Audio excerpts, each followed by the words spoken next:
नमस्ते दोस्तों, हमारे यूट्यूब चैनल पर आपका स्वागत है। दो भाइयों की कहानी। बहुत समय पहले की बात है। एक छोटे से गांव में रोहित और नितिन नाम के दो भाई रहते थे। दोनों भाइयों के माता पिता का देहांत बहुत पहले हो चुका था। घर की सारी जिम्मेदारी उन्हीं दोनों के कंधों पर थी। दोनों भाइयों में बचपन से ही बहुत प्रेम था। जब तक वे छोटे थे सब कुछ अच्छा चलता रहा, लेकिन जैसे जैसे वे बड़े हुए उनके स्वभाव में थोड़ा थोड़ा अंतर आने लगा। रोहित बड़ा भाई था। वह शांत, मेहनती और धैर्यवान था। खेतों में काम करना, परिवार को संभालना और घर वालों की मदद करना उसे अच्छा लगता था। दूसरी ओर नितिन थोड़ा कामचोर और लापरवाह किस्म का इंसान था। वह मेहनत करने की बजाय जल्दी अमीर बनने के सपने देखता था। उसे लगता था कि जिंदगी केवल मज़े करने के लिए होती है। दोनों भाइयों को अपने पिता से थोड़ी सी ज़मीन विरासत में मिली थी। रोहित चाहता था कि दोनों मिलकर खेतों में काम करें, फसल उगाएं और आराम से जीवन बिताएं।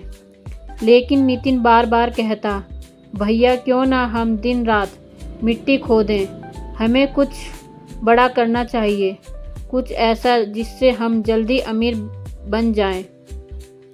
रोहित ने उसे समझाया कि नितिन, मेहनत से ही असली सुख मिलता है। आसान रास्ते अक्सर हमें गलत दिशा में ले जाते हैं। लेकिन नितिन ने रोहित की बात कभी गंभीरता से नहीं ली। पहली बार गांव में मेले का आयोजन हुआ। नितिन ने सोचा कि अगर वह अपनी ज़मीन बेच दे और उस पैसे से व्यापार शुरू करे तो जल्दी पैसा कमा लेगा। उसने रोहित से कहा, भैया मैं अपनी आधी ज़मीन बेचना चाहता हूँ, उसे पैसे से मैं शहर जाकर व्यापार करूँगा। रोहित ने बहुत मना किया, मगर नितिन ने उसकी एक ना सुनी और अपनी ज़मीन बेच दी। शहर जाकर उसने व्यापार शुरू किया, लेकिन अनुभव की कमी और लालच की वजह से उसे भारी नुकसान हुआ। कुछ ही महीनों में उसकी सारी पूंजी डूब गई और बहुत कर्ज हो गया। उधर रोहित ने मेहनत जारी रखी। खेतों में अनाज, सब्जियां और फल उगाकर वह धीरे धीरे संपन्न होता चला गया। लोग उसकी ईमानदारी और मेहनत की बहुत तारीफ करते थे। नितिन की हालत खराब हो गई। पैसे ना होने के कारण उसे गांव लौटना पड़ा। रोहित ने उसे गले लगाया और बिना कुछ कहे अपने घर में वापस जगह दी और उस पर जो कर्ज था वह भी चुका दिया था। रोहित रोज सुबह खेतों में काम करता, लेकिन नितिन अब भी काम करने में मन नहीं लगाता था। वह फिर से किसी शॉर्टकट की तलाश में था। एक दिन उसने सुना कि पास के जंगल में कोई गुफा है जिसमें सोना, चांदी और खजाना छिपा है। नितिन ने सोचा, अगर मुझे वो खजाना मिल गया तो मेरी किस्मत बदल जाएगी, मैं भैया से भी ज़्यादा अमीर हो जाऊंगा। वह बिना बताए जंगल की ओर निकल पड़ा। कई दिन तक उसने गुफा ढूंढी और आखिरकार एक दिन उसे गुफा मिल ही गई। लेकिन जैसे ही वह अंदर गया, वहाँ के डाकुओं ने उसे पकड़ लिया। डाकुओं ने समझा कि यह उनके छिपे खजाने की खोज में आया है।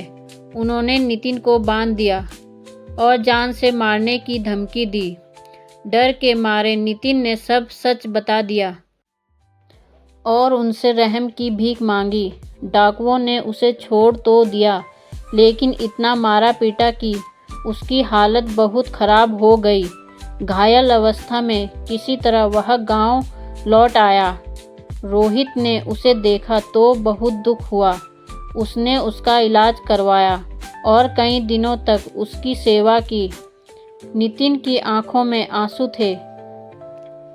तब रोहित ने उसको समझाया कि मेहनत करने से ही फल मिलता है, नितिन ने रोते हुए कहा, भैया मैं हमेशा आसान रास्ते तलाशता रहा, लेकिन हर बार मुझे अपमान और दुख ही मिला।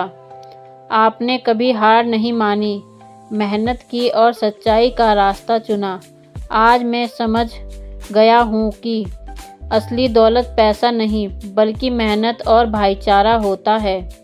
रोहित ने उसके कंधे पर हाथ रखते हुए कहा, नितिन कोई बात नहीं, इंसान से गलती होती है, मगर वही समझदार है जो अपनी गलती से सीख लेता है। उस दिन के बाद नितिन पूरी तरह बदल गया। वह हर दिन रोहित के साथ खेतों में मेहनत करने लगा। धीरे धीरे दोनों भाइयों की जमीन से बहुत अच्छी फसल होने लगी। गांव में उनकी गिनती सबसे मेहनती किसानों में होने लगी। दोनों भाइयों की यह कहानी गांव के बच्चों और युवाओं के लिए एक मिसाल बन गई। सबने सीखा कि लालच और शॉर्टकट का रास्ता हमेशा बर्बादी की ओर ले जाता है, जबकि मेहनत, ईमानदारी और आपसी प्रेम ही जीवन में सुख और सफलता लाते हैं। मेहनत का फल मीठा होता है और भाईचारा सबसे बड़ी पूंजी है। इसीलिए एकता रखनी चाहिए। एकता में बहुत बल होता है।